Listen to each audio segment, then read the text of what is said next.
नमस्कार दोस्तों, मेरा नाम है आदित्य गौतम और आप देख रहे हैं हमारा यूट्यूब चैनल स्टैटिक जी के बाई गोविंद सर। दोस्तों, कल हमारा ये सेट 1 था और आज है हमारा सेट 2, जिसमें हम डिस्कस कर रहे हैं काफ़ी मोस्ट इंपॉर्टेंट क्वेश्चन जो कि आपके जी के जीएस के हैं, जिसमें हम कवर करते हैं आपके पीवाईक्यू जो भी हैं आपके, फिर आपके मोस्ट एक्सपेक्टेड क्वेश्चन जो आ सकते हैं और मोस्ट रिपीटेड क्वेश्चन जो कि आपके कई बार आ चुके हैं। तो इससे बेस्ट कॉम्बिनेशन आपको कहीं नहीं मिलेगा।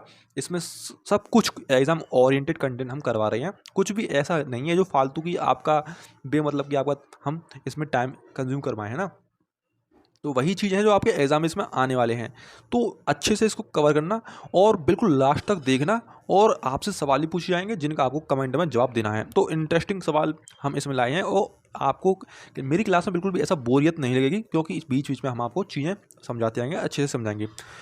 और आप भी साथ में इस क्लास को पूरी तरह से मजे ले लेना। इसके मतलब इस क्लास को बिल्कुल एकदम बिल्कुल भी बोरियत तरीके से फील मत करना, ठीक है ना। तो चलिए दोस्तों शुरुआत करते हैं, और उसमें मिक्स क्वेश्चन हम करवा रहे हैं। और जिस किसी ने भी इसको अभी ज्वाइन नहीं किया है तो अपने दोस्तों में शेयर कर दो, ताकि उनको भी पता लगे कि हम कम एफर्ट में ज़्यादा मार्क्स की तैयारी इसमें करवा रहे हैं।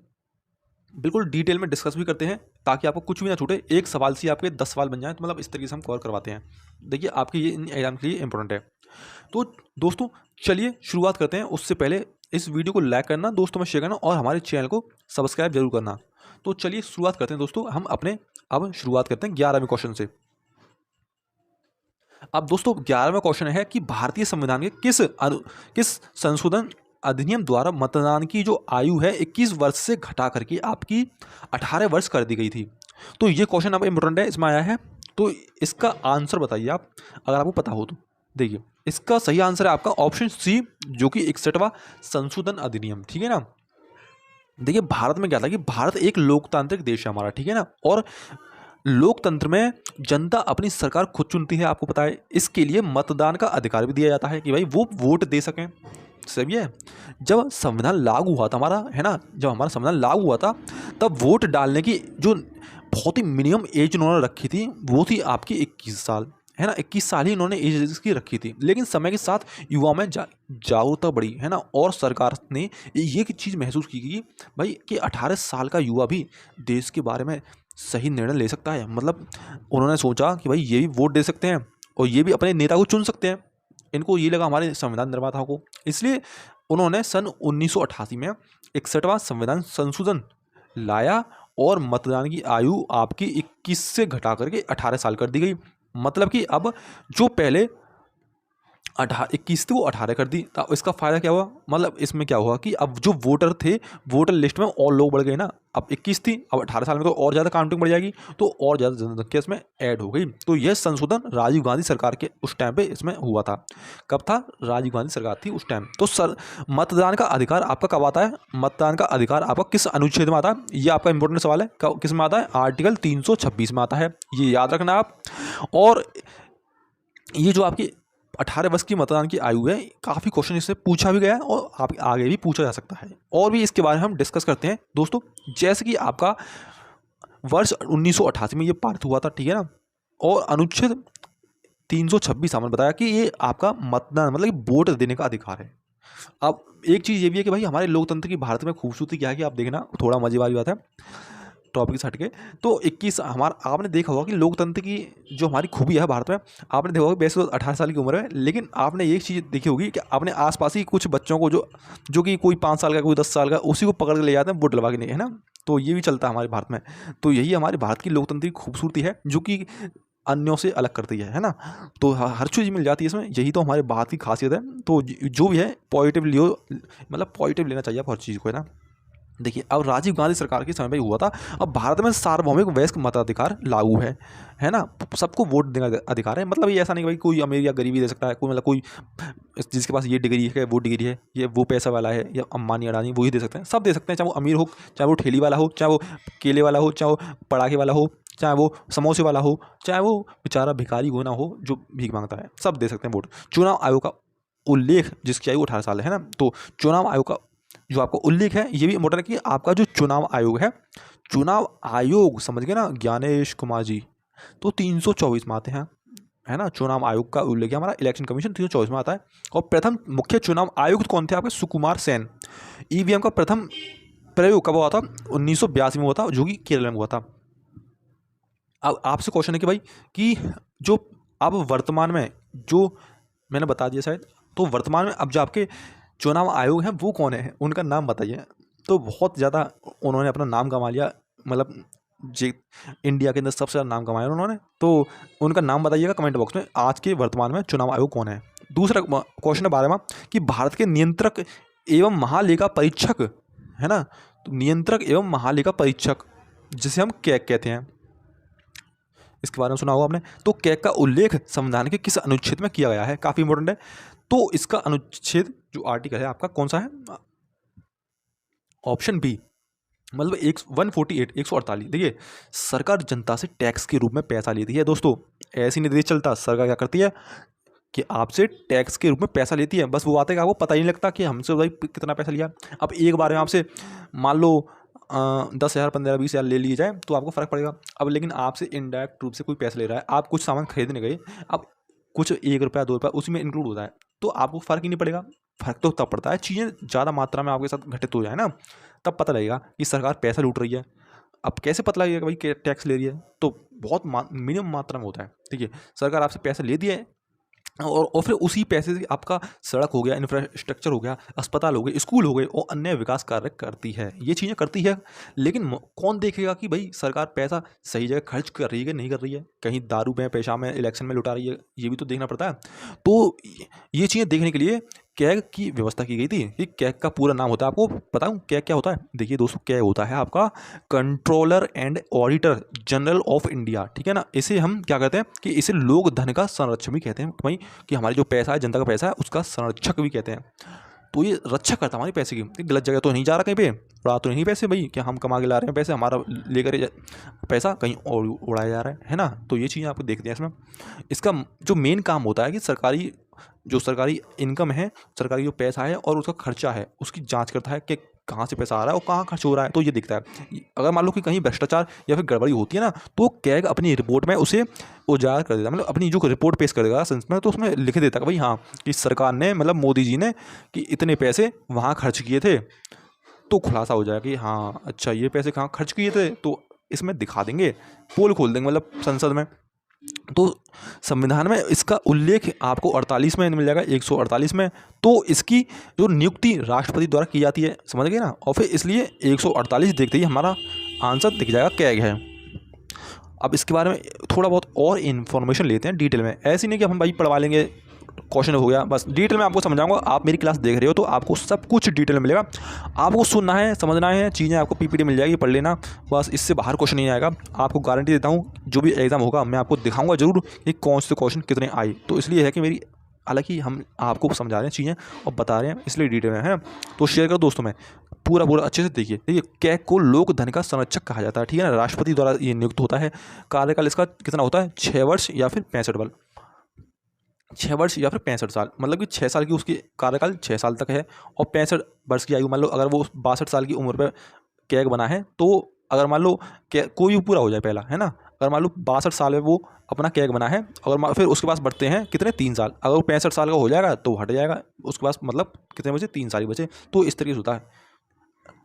अगर मान लो 50 साल की उम्र में बना होता कैग, तो फिर उसके पास 6 साल होते। तो ये चीज़ आप समझोगे ना। तो सरकारी व्यय की जांच करता है, रिपोर्ट संसद को देता है। लोक लेखा समिति जो आपकी पीएसी इसकी जुड़ी होती है, इसमें करता है काम। वो पीएसी के अध्यक्ष कौन है? विपक्षी से होते हैं। तो ये हमारा क्वेश्चन है कि भारत में संघीय शासन फेडरल सिस्टम की अवधारणा, जो आपकी फेडरल सिस्टम की अवधारणा है दोस्तों, कंसेप्ट है जो है आपका फेडरल सिस्टम वाला, इसकी अवधारणा किस अधिनियम द्वारा प्रस्तुत की गई थी? तो इसका सही आंसर आपको कौन सा होगा? इसका सही आंसर वो होगा कि ऑप्शन सी, 1935। भारत में केंद्र सरकार और राज्य सरकार, है ना, दोनों मिलकर के शासन करती हैं। हमारी भारत में केंद्र और राज्य हैं, दोनों हैं। अब इसे हम क्या करते हैं कि इसे हम संघीय व्यवस्था या फिर फेडरल सिस्टम कहते हैं, ठीक है ना। तो इस व्यवस्था की जो शुरुआत है, सबसे पहले भारत शासन अधिनियम आपके 1935 में तब की थी, है ना। तो उसी से हम करते आ रहे हैं, यही चल रहा है हमारा सिस्टम। तो ये क्या कि ये अंग्रेजों के जो उन लोगों ने, अंग्रेजों ने ये बनाया था, सबसे बड़ा ये अधिनियम था। इसी इसी मतलब कि इसी एक्ट में प्रांतीय स्वायत्तता आपकी हो गई, संघीय न्यायालय में आपका जो संघीय न्यायालय है वो हो गया, और कई इंपॉर्टेंट प्रावधानों की जो व्यवस्था थी इसमें की गई थी। बहुत सारे आज भी 1935 से हमें मिले हुए हैं बहुत सारी चीज़ें इसमें। तो हमारा संविधान आधा लगभग इसी से लिया गया है ना। तो बाद में संविधान निर्माताओं ने भी इसी अधिनियम से मतलब कई बातें ली हैं। तो दोस्तों इसलिए इसे हम भारतीय संविधान का सबसे बड़ा स्रोत भी हम कहते हैं। तो ये भी इंपॉर्टेंट चीज़ें याद रखना। ये है दोस्तों कि भारतीय संविधान का सबसे बड़ा स्रोत है हमारा, और आरबीआई की स्थापना भी इस प्रावधान इससे हुई थी। हमारी संघीय न्यायालय की स्थापना है इससे हमारी हुई थी, और प्रांतीय स्वायत्तता दी गई इसमें। संघ और राज्य और एवं समवर्ती सूची की अवधारणा मिलती है इससे। अब सबसे लंबा ब्रिटिश अधिनियम भी है, और यूपीएस में आपके मतलब यूपीएस है हर चीज़ में इसमें पूछा जाता है बार बार। जो पढ़ रहे हो ना, ये बहुत ज़्यादा मोस्ट इंपॉर्टेंट क्वेश्चन है दोस्तों। ये आपको बस कैसे भी करके आपको आधा घंटा निकाल लेना है डेली। दोस्तों में शेयर कर देना, पूरा देख लेना, इससे ज़्यादा कुछ नहीं मिलेगा। लूस एंड पढ़ रहे हो, पीली बुक, काली बुक, नीली बुक, यानी कौन सी भी किताब पढ़ रहे हो, कुछ नहीं मिलने वाला, ये पढ़ लो बस, इससे हो जाएगा। प्रश्न 14 निम्नलिखित में से कौन सा, अब चौथा आपको कौन सा है, निम्नलिखित में थे आपका कौन सा बंदरगाह पोर्ट भारत के पूर्वी तट पर स्थित नहीं है। तो पूर्वी तट भारत का ये वाला है, तो भारत का पश्चिम कौन सा है, ये उत्तर, ये दक्षिण, और ये पूर्व, और ये पश्चिम। मतलब भारत का पूर्वी तट पर स्थित नहीं है, मतलब यहाँ पे ये पूर्वी तट है तो यहाँ पे स्थित नहीं है।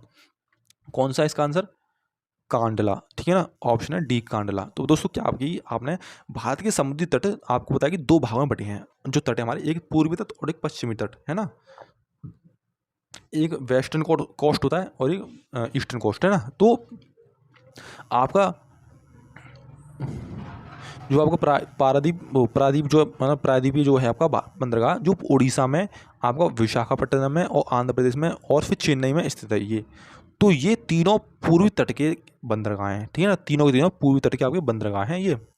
लेकिन कांडला जो है आपका, जो कांडला पड़ता है वो गुजरात में पड़ता है, इधर की तरफ, है ना। कांडला आपका गुजरात में पड़ता है, और ये पश्चिमी तट का एक तरीके से बहुत इंपॉर्टेंट आपका बंदरगाह है। तो ये आज की डेट में इसे हम दीनदयाल बंदरगाह भी कहते हैं। तो दीनदयाल बंदरगाह इसके नाम से जानते हैं हम। तो किस नाम से जानते हैं, दीनदयाल बंदरगाह, हम इसे ये भी कहते हैं। तो ये भी नाम याद रखना कि पूछा जा सकता है क्वेश्चन आपसे। तो ये हमने देख लिया कि भाई इंपॉर्टेंट क्वेश्चन था आपका कांडला। और भी जानते हैं इसके बारे में, क्या है कि कांडला आज की डेट में दीनदयाल बंदरगाह गुजरात में है, ये हमने जान लिया।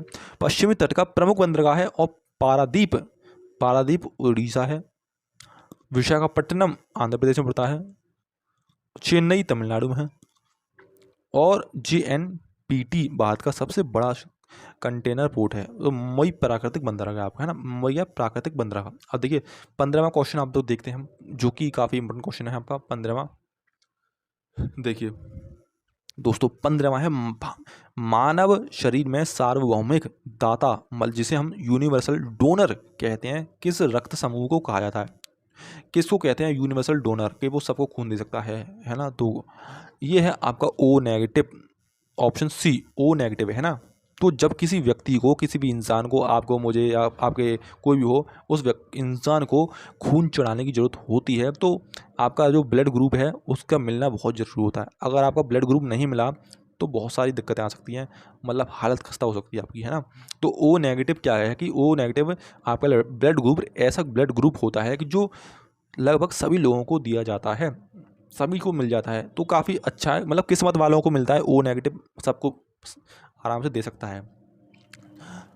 तो दोस्तों इसलिए इसे हम यूनिवर्सल डोनर कहते हैं। तो वहीं आपका अगर AB बात की जाए, तो AB पॉजिटिव जो है आपका, ये आपका ब्लड ग्रुप समूह जो है आपका सभी प्रकार का रक्त जो है आपका ब्लड जो है उसको प्राप्त कर सकता है। एक तरफ O नेगेटिव हो गया, एक तरफ आपका O नेगेटिव हो गया, और एक तरफ आपका AB पॉजिटिव हो गया। तो ये दोनों हैं, एक ले सकता है, जो सबको दे सकता है वो आपका कौन सा है, O नेगेटिव। जो आपका सबको AB पॉजिटिव, जो कि आपका AB पॉजिटिव कौन सा है, जो सबसे ले सकता है, ग्रहण कर सकता है, ठीक है ना। तो समूह सबको ये हमने देख लिया इसमें दोनों की दोनों। तो मतलब कि इसलिए ये से हम यूनिवर्सल AB पॉजिटिव आपका जो है, इसे हम यूनिवर्सल रेसिपिएंट कहते हैं। और फिर ABO, ये जो है आपका, ये ब्लड ग्रुप, इसकी जो ABO की जो आपकी जो रक्त प्रणाली जो है आपकी, इसकी खोज कार्ल लैंडस्टीनर ने की थी, है ना, कार्ल लैंडस्टीनर। इसको भी याद रखना कि ये कब की थी, आपकी 1901 में की थी। तो ये आपके जो इंपॉर्टेंट क्वेश्चन है हमने डिटेल में डिस्कस कर लिया, इतनी चीज़ें आपको याद रखनी है।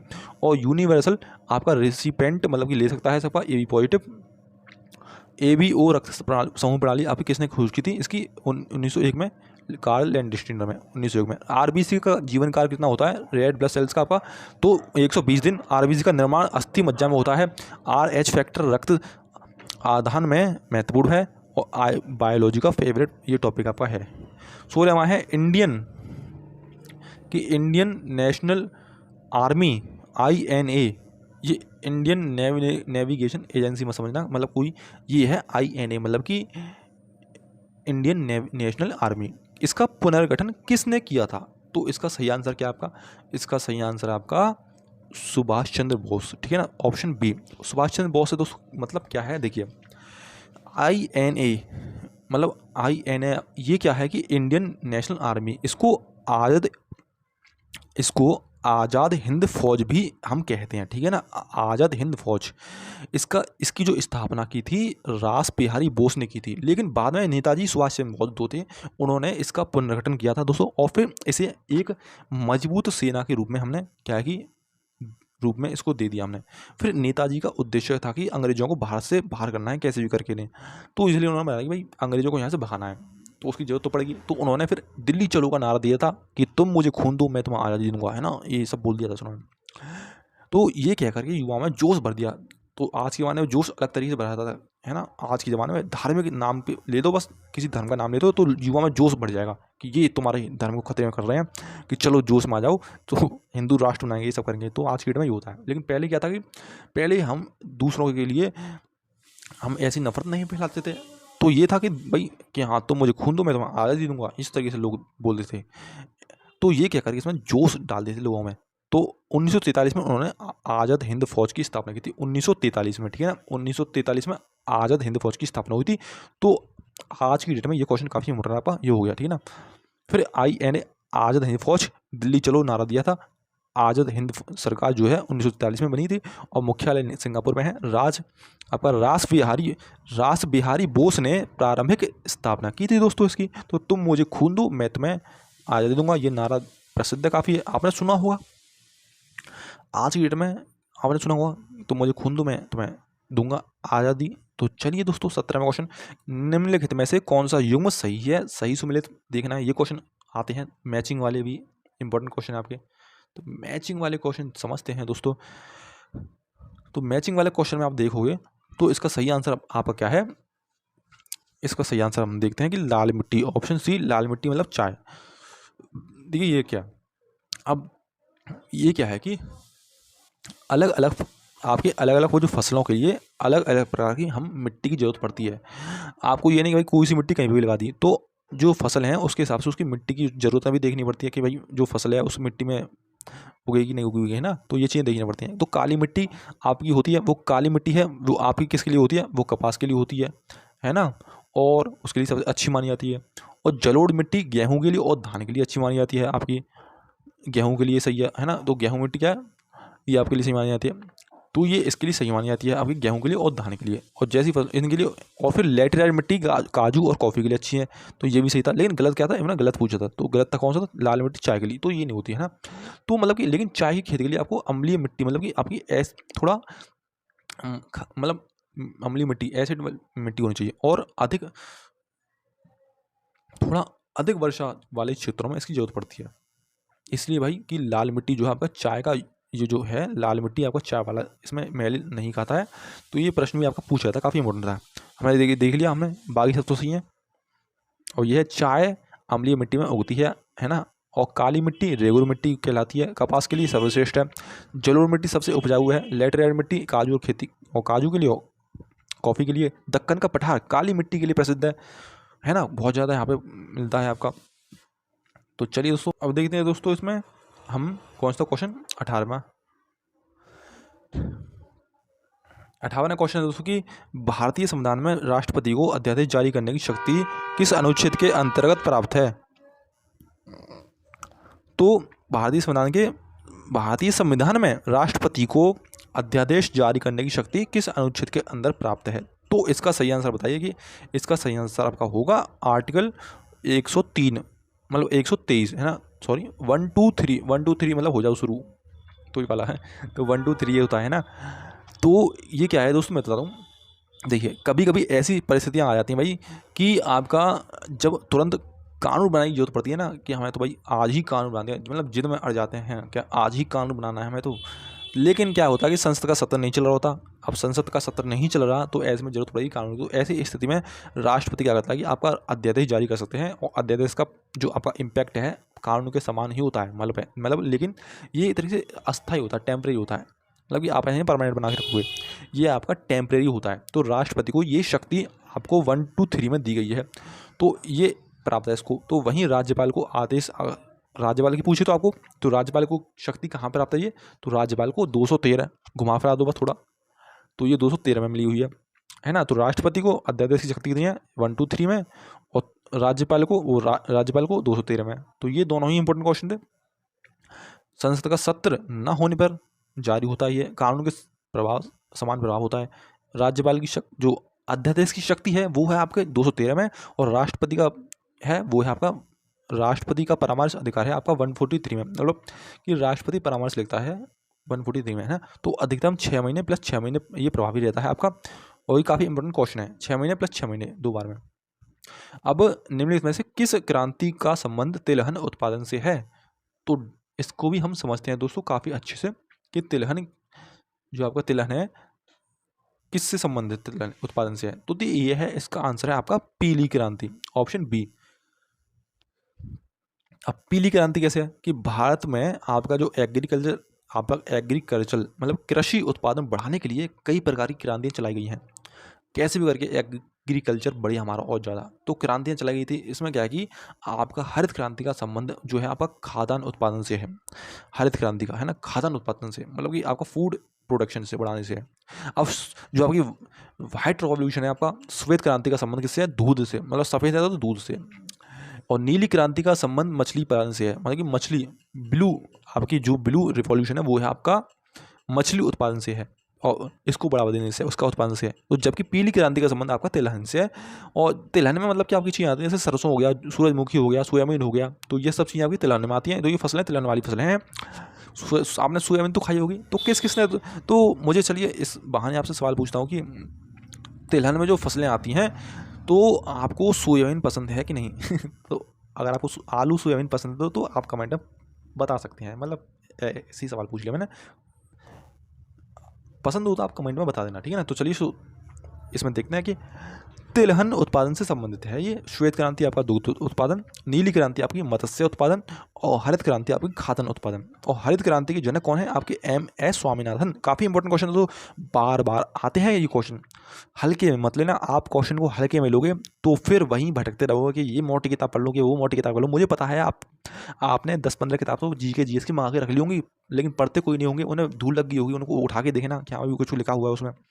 लेकिन अगर वो नहीं पढ़ पा रहे तो इंपॉर्टेंट चीज़ पढ़ लो, ये मैं पढ़ता रहा हूँ, काफ़ी इंपॉर्टेंट है। तो श्वेत क्रांति के जनक कौन है, ये है वर्गीस कुरियन। आपके क्वेश्चन इंपॉर्टेंट है। 20वां है भारतीय संविधान की प्रस्तावना में कितने प्रकार के न्याय हैं, जस्टिस हैं, कितने हैं दोस्तों, 3 प्रकार के। ऑप्शन, इसका ऑप्शन आपका कितना होगा, ऑप्शन कौन सा है, न्याय कितना है, न्याय है इसमें 3 प्रकार का। देखिए संविधान की प्रस्तावना को संविधान की आत्मा कहते हैं हम, ठीक है ना। इसमें भारत के जो है, भारत के जो आपके मूल आदर्श हैं उनका इसमें हम दिए गए हैं। मतलब प्रस्तावना 3 प्रकार के न्याय का बात करती है। वो कौन से न्याय है, आपका सामाजिक न्याय और आर्थिक, सामाजिक आर्थिक और राजनीतिक न्याय। आपका देखना होगा आपने EWS आपने देखा होगा, तो EWS की बात करते हैं तो कोई गलत चीज़ नहीं है, वो EWS इसी से निकाला गया है कि सामाजिक आर्थिक राजनीतिक न्याय की बात करते हैं। तो इसमें संविधान की प्रस्तावना आर्थिक न्याय की बात की गई तो इकोनॉमिकली वीकर के लिए इसमें आराम से बना सकते हैं, तो संविधान का उल्लंघन नहीं है, तो ये इसके लिए दिया गया है। तो ये 3 प्रकार की बात की गई है इसमें। तो सामाजिक न्याय का अर्थ है भाई कि समाज में सभी को एक तरीके से समान सम्मान मिलना चाहिए, और आर्थिक न्याय का मतलब है कि आर्थिक समानता को कम करना है, आर्थिक जो असमानता है उसको कम करना। मतलब ऐसा नहीं है एक के पास में तो 10 करोड़ हैं और एक के पास 10 रुपये भी नहीं है, तो ये चीज़ नहीं होनी चाहिए। इसलिए अगर परीक्षा में सवाल पूछा जाए तो आपको बता देना, ठीक है। तो और राजनीति वाला कौन सा, मतलब राजनीति में आपको सभी को भगाता है। राजनीति के अंदर मतलब कि कोई भी ऐसा नहीं कि अमीर ही जा सकता है, गरीब नहीं जा सकता, तो वो चीज़ें सभी भागीदारी ले सकते हैं। तो बाबा साहब ने आपके लिए सब कुछ बंदोबस्त कर रखा है, बाबा साहब ने आपके लिए इतना कुछ कर रखा है, फिर भी लोग समझते नहीं है, पता नहीं क्यों। मुझे ये समझ में आता है कि मैंने देखा है कि बाबा साहब को समझने के लिए भी उनको पढ़ना पड़ेगा, उनके विचारों को समझना पड़ेगा, उनकी लेवल तक जाना पड़ेगा, तब हम उनको समझ सकते हैं। अब कोई भी छोटा मोटा इंसान आता है तो बाबा साहब के विचारों को समझ नहीं सकता, क्योंकि कठिन चीज़ें इंसान को समझ नहीं आती, और जब कठिन चीज़ें इंसान को समझ में नहीं आती हैं तो सीधी सी बात है वो उसकी बुराई करेगा, उसको गलती बोलेगा, तो ये नॉर्मल बात है। करने दो, कोई दिक्कत नहीं, भारत में ज़्यादातर संख्या ऐसी लोगों की है। देखिए, सामाजिक न्याय है, आर्थिक न्याय है और राजनीतिक न्याय है। प्रस्तावना क्या है कि हम भारत के लोग से शुरू होती है, मतलब हम भारत के लोग भारत को एक संपूर्ण प्रभुत्व संपन्न समाजवादी पंथनिरपेक्ष लोकतंत्रात्मक गणराज्य बनाने के लिए ये सब चीज़ें इसमें दे रखी हैं। तो ये और चाहो तो याद कर लेना, प्रस्तावना आती है। तो 42वें संविधान संशोधन द्वारा 1976 में ये संशोधित है। प्रस्तावना को संविधान की आत्मा कहते हैं, आत्मा। तो ये याद रखना कि प्रस्तावना को संविधान की आत्मा कहते हैं। और आर्टिकल 32 था, वो था हार्ट एंड सोल, ठीक है ना। 21वां है कि भारतीय, अब आपका 21वां कौन सा है कि भारतीय संविधान के किस अनुच्छेद में संविधान संशोधन की प्रक्रिया का प्रावधान किया गया है। तो संविधान संशोधन काफ़ी इंपॉर्टेंट है कि संविधान में संशोधन आर्टिकल 368 काफ़ी इंपॉर्टेंट, लगा देना सीधे, तो ये पता होना चाहिए। क्योंकि देखिए संविधान देश का सबसे बड़ा कानून हमारा है, आपको पता है। रूल बुक है सबसे पहली, जिसके अंदर वो नियम कायदे लिखे हैं, वो प्रावधान है जिससे हमारा देश चलता है, और संविधान के हिसाब से ही सब कुछ चलता है। चाहे वो सुप्रीम कोर्ट हो, चाहे वो हाई कोर्ट हो, चाहे वो कोई भी सरकार हो, सरकार अंग हो, चाहे वो कोई भी संस्था हो, सुप्रीम कोर्ट नहीं, सब कुछ मतलब आपके संविधान से ही निकले हुए हैं। ये सुप्रीम लॉ, एक सबसे ऊपर लॉ है हमारा संविधान, संविधान से ही बाकी लॉ बनेंगे, और जो संविधान के हिसाब से लॉ नहीं होगा वो उसे हटा दिया जाएगा। ये चीज़ें होती हैं, लेकिन समय के साथ देश की ज़रूरतें बदलती रहती हैं दोस्तों, इसलिए संविधान में भी बदलाव करने की आवश्यकता पड़ती है हमें। तो संविधान में बदलने की जो प्रक्रिया है वो संविधान संशोधन कहते हैं हम, है ना। तो संविधान में कोई चीज़ हमें बदलनी है, संशोधन करनी है, जो अब रेलिवेंट नहीं है तो हमको उसको चेंज करना पड़ता है। तो उसको हम आर्टिकल 368 के तहत हम चेंज करते हैं, थोड़ा बदलाव लाते हैं। तो ये चीज़ें करनी पड़ती हैं। तो कुछ संशोधन क्या है कि साधारण बहुमत से होते हैं, तो कुछ विशेष बहुमत से होते हैं, और कुछ संशोधन आपके राज्यों की मंजूरी के लिए भेज दिए जाते हैं। तो इसलिए ये आपका इम्पोर्टेंट क्वेश्चन है। फिर संविधान संशोधन की शक्ति संसद को प्राप्त है, ठीक है। कुछ संशोधन साधारण बहुमत से होते हैं, और अधिकांश संशोधन विशेष बहुमत से होते हैं। अब तक 100+ आपके संविधान संशोधन हो चुके हैं। तो बताइए मुझे कि सबसे लेटेस्ट संविधान संशोधन कौन सा है। आप मुझे कमेंट बताना कि सबसे लेटेस्ट अब जो हुआ है वो कौन से नंबर का संविधान संशोधन है, और वो किसके लिए दिया गया है, किसके लिए है ना। तो बताइएगा इसमें कमेंट में। तो 44वां संविधान संशोधन अत्यंत महत्वपूर्ण है। चलिए 22 में देखते हैं। 22 में है कि भारतीय राष्ट्रीय कांग्रेस के प्रथम मुस्लिम अध्यक्ष कौन थे। भारतीय राष्ट्रीय कांग्रेस के प्रथम मुस्लिम अध्यक्ष कौन थे। तो इसका सही आंसर आपका होगा भारतीय कौन से, बदरुद्दीन तैयब जी। ऑप्शन बी है इसका सही आंसर है। देखिए ध्यान से यहाँ देखिए, काली शर्ट वाले इंसान, आप यहाँ देखिए भारतीय राष्ट्रीय कांग्रेस की स्थापना 1885 में हुई थी, ठीक है ना। गौर करने वाली बात है कि भारतीय राष्ट्रीय कांग्रेस की स्थापना 1885 में हो गई थी, ठीक है ना। अब इसके पहले जो अध्यक्ष थे WC बनर्जी थे, है ना, WC बनर्जी थे। लेकिन जब जब जब जब पूछा जाता है कि कांग्रेस के पहले मुस्लिम अध्यक्ष कौन थे, जो मुस्लिम थे, है ना, तो उत्तर इसका सही होगा आपका बदरुद्दीन तैयब जी। तो ये 1887 में मद्रास अधिवेशन में आपके कांग्रेस के अध्यक्ष बने थे, समझ गए।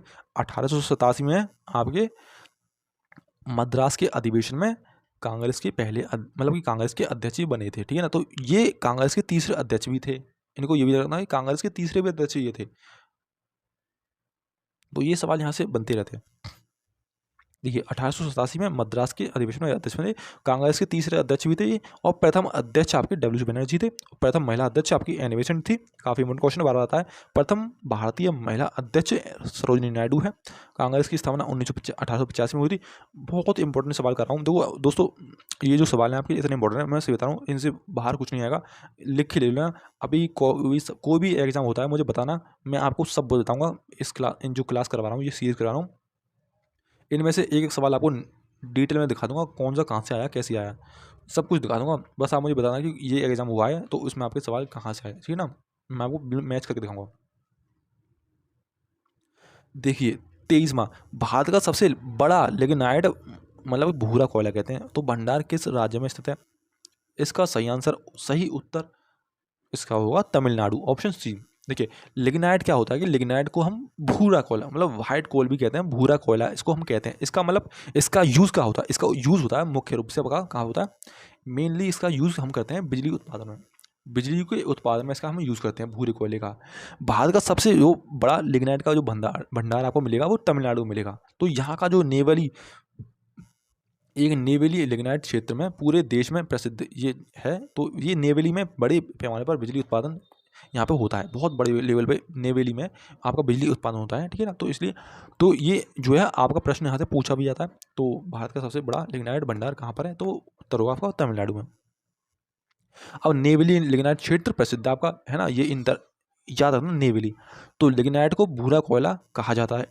तो ये एनर्जी वाले सवाल हैं, यहाँ से पूछे जाते हैं। ताप विद्युत से उत्पादन में उपयोग, झारखंड कोकिंग कोयले के लिए प्रसिद्ध है। भूगोल का कंसेप्ट बेस्ड ये प्रश्न पूछा जाता है, CGL में भी कई बार आप पूछा गया है दोस्तों, देख लो।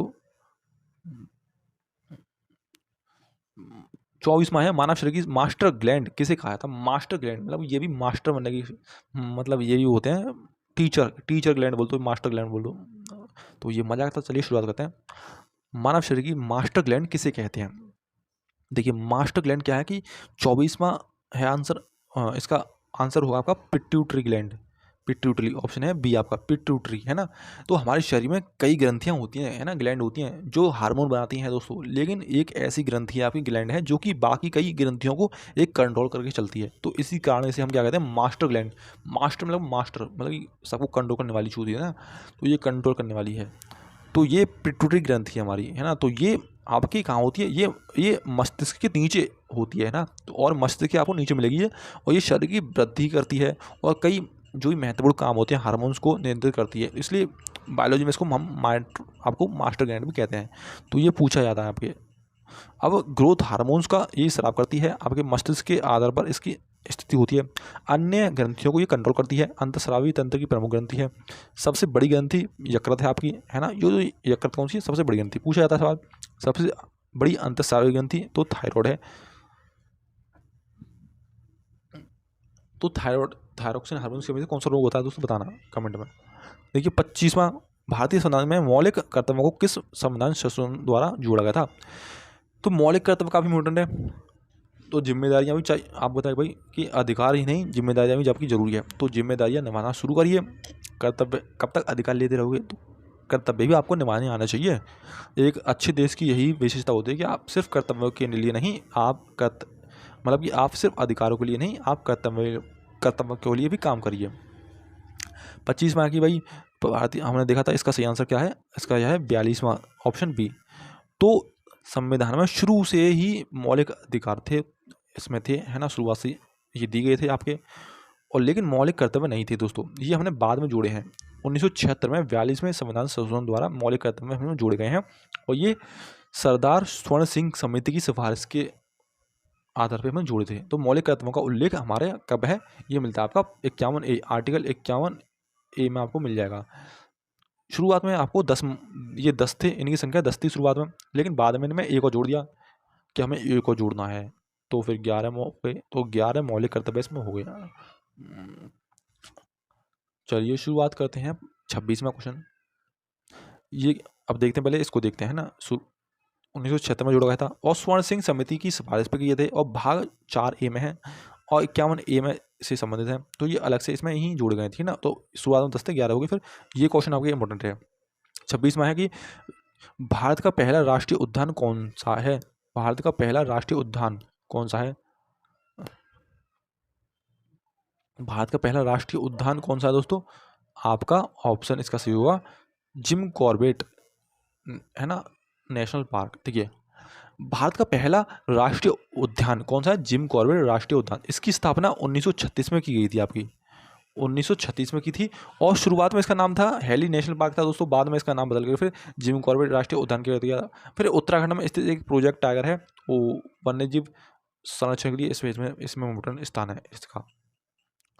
ये 1936 में स्थापित हुआ था। पहली ये हेली नेशनल पार्क कहलाता था, इसको याद रखना इम्पोर्टेंट है। फिर उत्तराखंड में ये मिलता है। प्रोजेक्ट टाइगर से ये संबंधित है। भारत का पहला राष्ट्रीय उद्यान है। ये आपका इंपॉर्टेंट है, पर्यावरण का इंपॉर्टेंट टॉपिक है, बार बार पूछे जाते हैं, इंपॉर्टेंट है। 27वां क्वेश्चन देखिए, रक्त के थक्के और रक्त के धक्के मतलब लगते हैं इसमें, तो थक्के जमाने में कौन सा खनिज महत्वपूर्ण भूमिका निभाता है? सही आंसर इसका होगा आपका कैल्शियम। दोस्तों ऑप्शन सी इसका सही आंसर है, ऑप्शन कैल्शियम। तो जब हमें चोट लगती है ना, तो कुछ समय बाद खून बहना बंद हो जाता है। आपने देखा होगा कि कोई आपको चोट लगेगी तो आप खून थोड़ा, अभी कुछ चोट लग गई तो खून बहेगा बहेगा बहेगा, फिर धीमे धीमे वो खून अपने आप ही सूख जाता है, बहना बंद हो जाता है। तो ऐसा इसलिए होता है दोस्तों, क्योंकि रक्त का थक्का जम जाता है, उसे कहते हैं हम रक्त का थक्का। तो इस प्रोसेस में कैल्शियम महत्वपूर्ण इंपॉर्टेंट भूमिका निभाता है। तो कैल्शियम को फैक्टर 4 भी कहते हैं, फैक्टर 4 कहते हैं कैल्शियम को, है ना। तो कैल्शियम केवल हड्डियों को और दांतों के लिए इंपॉर्टेंट नहीं है दोस्तों, ये आपके रक्त के थक्के जमाने के लिए भी बहुत ज़्यादा इंपॉर्टेंट है, इसलिए आपको कैल्शियम लेना चाहिए अच्छे से। फैक्टर 4 क्या है? कैल्शियम। हड्डियों एवं दांतों के लिए भी इंपॉर्टेंट है, और इसकी कमी से ऑस्टियोपोरोसिस हो सकता है रोग। रक्त जमने की प्रक्रिया में महत्वपूर्ण है ये। आयरन हीमोग्लोबिन का भाग है आपका। तो आयोडीन क्या है? आपका थायरोक्सिन हार्मोन से संबंधित है। अब देखते हैं 28वां क्वेश्चन। अब दोस्तों 28वां क्वेश्चन आपका है, 28वां क्वेश्चन कौन सा है? जीएसटी लागू करने के लिए कौन सा संविधान संशोधन पारित किया गया था? ऑप्शन आपको इसका सही आंसर है आपका 101वां संविधान संशोधन, ऑप्शन सी। अब इसके बारे में जानते हैं कि भाई जीएसटी क्या होता है। जीएसटी मतलब गुड्स एंड सर्विस टैक्स, इसे वन नेशन वन टैक्स कहते हैं। मतलब पहले भारत में कई प्रकार के टैक्स थे, इनडायरेक्ट टैक्स थे, बहुत सारे लगाए तो जाते थे, भाई तू ये टैक्स देते, तू वो टैक्स देते, फलाना फलाना, मतलब कि ये मतलब बहुत टैक्स थे, इंसान पागल हो जाता था। 2 कदम चला तू ये टैक्स दे दे, है ना, फिर 2 कदम चला भाई ये वाला टैक्स दे दे, 3 कदम चला फिर ये वाला टैक्स दे दे, इंसान पागल हो जाता था, हालत खस्ता हो जाती थी। सरकार ने फिर उनकी समस्या को हल करने के लिए बहुत अच्छा काम कर दिया कि जीएसटी लगे दे दिया, है ना। तो आपको सच्चाई बताया जीएसटी की। खैर, इसलिए पूरे देश में एक समान कर व्यवस्था लागू की गई और 101वां संविधान संशोधन जीएसटी को 1 जुलाई 2017 से हमने लागू कर दिया अच्छे से। और जीएसटी का परिषद का उल्लेख भी इसमें मिलता है। और जीएसटी परिषद आपकी आती है आपका कौन सी? 279A कैपिटल वाली, है ना, तो ये इसमें आता है। तो चलिए इतना ही था, इसके बारे में जानते हैं। और जीएसटी लागू हुआ था 1 जुलाई 2017 को, वन नेशन वन टैक्स कहते हैं। जीएसटी परिषद अनुच्छेद 279 याद रखना, काफ़ी इंपॉर्टेंट है क्वेश्चन है। और ये इनडायरेक्ट टैक्स है। कैसा है? इनडायरेक्ट, मतलब कि आपको पता भी नहीं चलेगा कि आपने टैक्स दे दिया है, इसलिए तो पता नहीं चलता, तभी तो आप सोचते हो भाई कि हमारा क्या जा रहा है। जब पता तो तब लगता है ना, जब इनकम टैक्स भरते हो तब पता लगता है कि हाँ अब कुछ जा रहा है। अब इसके अध्यक्ष कौन है? केंद्रीय वित्त मंत्री नहीं है, बल्कि परिषद में केंद्रीय आपके जो परिषद में होते हैं केंद्रीय वित्त मंत्री प्रमुख भूमिका निभाते हैं। परिषद का संवैधानिक ढांचा अलग है, तो ये सब चीज़ क्वेश्चन पूछे जाते हैं। 29वां है दोस्तों कि आपका इंपॉर्टेंट क्वेश्चन आपका कि जलियांवाला बाग हत्याकांड के समय भारत का वायसराय कौन था? तो इसका सही आंसर आपका होगा लॉर्ड चैम्सफोर्ड। लॉर्ड आपका चैम्सफोर्ड इसका सही आंसर है, ऑप्शन सी।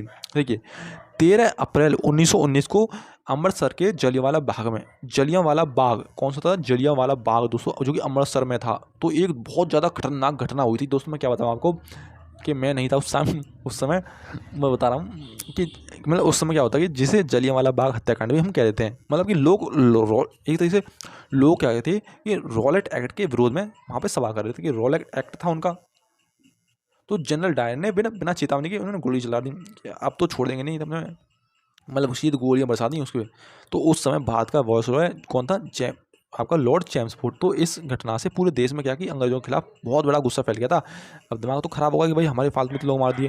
तो रविन्द्रनाथ टैगोर ने फिर विरोध में अपनी नाइटहुड की उपाधि भी दे दी कि भाई रखो अपनी नाइटहुड की उपाधि, हमें चाहिए ये बकवास की। घटना कब थी? 13 अप्रैल 1919 अमृतसर में हुई थी। जनरल डायर ये जिम्मेदार था इसमें। जनरल डायर ने, ये बहुत नीच इंसान था जनरल डायर, है ना। तो रॉलेट एक्ट के विरोध में सभा की थी। हंटर आयोग भी इसके आयोग में आया था, फिर इसकी जांच के लिए हंटर आयोग। फिर रविन्द्रनाथ टैगोर ने फिर नाइटहुड की उपाधि त्याग दी, वापस कर दी कि भैया ले लो, हमें नहीं चाहिए ऐसी, हमें फालतू में अपने पास रखूँगा तो हमारे आसपास के लोग जलेंगे कि बताओ, एक तो कांड हो गया, ऊपर से हम अंग्रेजों का साथ ले रहे हैं और उपाधि भी नहीं त्यागी। देखिए 30वां क्वेश्चन, लास्ट क्वेश्चन आज का, जो भी लास्ट तक बने हुए हैं काफ़ी अच्छे, उनके लिए कॉन्ग्रेचुलेसन, उनको फ़ायदा मिलेगा, उनका सिलेक्शन होगा जो लास्ट तक देख रहे हैं। देखिए पंचायती राज व्यवस्था की सिफारिश करने वाली समिति कौन सी है? कौन सी थी उसमें? ऑप्शन इसका बलवंत राय मेहता समिति।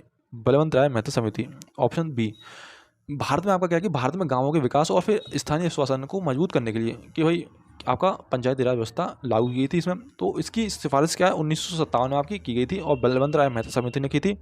और ये क्या था कि आपका इस जो ये समिति थी आपकी वो तीन तीन जो आपकी त्रिस्तरीय मतलब कि 3 स्तरीय पंचायती राज व्यवस्था का सुझाव दिया था कि 3 स्तर पर होना चाहिए, 1 2 3 कि जिसमें कि एक ग्राम पंचायत होगी आपकी और एक पंचायत समिति की बोली थी और एक बोला था आपका जिला परिषद की, है ना। तो ये बाद में फिर क्या 73वें संविधान संशोधन द्वारा ये आपका जो 1992 का था तो ये पंचायती राज को संवैधानिक दर्जा दिया गया था इसमें। तो इसलिए ये हम परीक्षा में आपका पूछ जाता है क्वेश्चन दोस्तों। और भी इसके बारे में जानते हैं चीज़ें। गठन 1957 में त्रिस्तरीय राज व्यवस्था की बात की गई थी। कौन सी? ग्राम पंचायत, पंचायत समिति और जिला परिषद। राजस्थान का पहला राज्य किसने, राजस्थान का पहला राज्य जिसने लागू किया था और 73वां संविधान संशोधन 1992 में होता, ठीक है ना। 24 अप्रैल को राष्ट्रीय पंचायत राज दिवस मनाते हैं। तो ये था दोस्तों काफ़ी इंपॉर्टेंट। उसकी आंसर की ये रही आपकी। तो ये आपके क्वेश्चन है दोस्तों, ये इनका जवाब आपको देना है। तो वीडियो कैसी लगी थी और ये मैंने आपको कमेंट में लिखे हैं, आपको हर बार ऐसे दिया करूँगा क्वेश्चन में और इनका जवाब आपको कमेंट बॉक्स में देना है। जिनको भी जो भी सीरियस स्टूडेंट है वो इनका जवाब जरूर दे। इनके 4-5 क्वेश्चन है, इनको जरूर दे इनका जवाब कमेंट में, है ना। तो दोस्तों एंजॉय किया होगा आपने वीडियो को और वीडियो अच्छी लगी हो तो दोस्तों बिल्कुल वीडियो को लाइक करना, दोस्तों में शेयर करना। कमी हो तो वीडियो में कमेंट में बता देना, हम सुधार करेंगे। और मिलते हैं तब तक के लिए नेक्स्ट वीडियो में। और गुड बाय, जय हिंद और वंदे मातरम। हंसते रहिए, मुस्कुराते रहिए और जानवरों की भी हेल्प करिए और थोड़ा अपने अंदर मानवता भी पैदा करिए, है ना। पैसा हर कोई कमा रहा है लेकिन इंसान को इंसानियत बनना भी जरूरी है। तो चलिए दोस्तों मिलते हैं अगली वीडियो में।